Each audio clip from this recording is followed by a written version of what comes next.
sa mga ating bisita nandito ngayon at saka po ako magtatapos.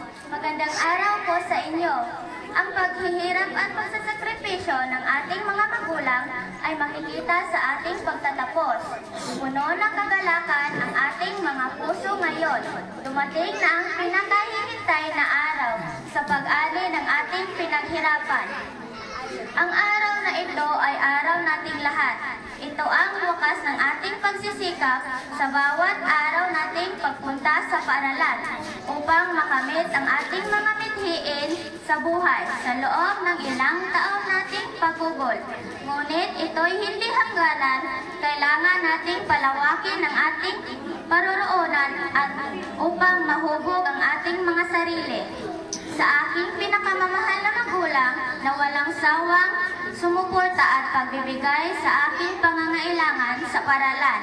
Ang hirap na dinanas nyo sa ilalim ng sikat ng araw at kung ito'y tag-ulan man ay pilit pa rin magtrabaho. Nais ko pong pasalamatan ng buong puso ang aking mga magulang. Ang tagumpay ko ay tagumpay nyo rin. Sa ating mga guro na walang sawang pagtuturo at paggabay sa amin. Maraming salamat sa inyong pagtuturo.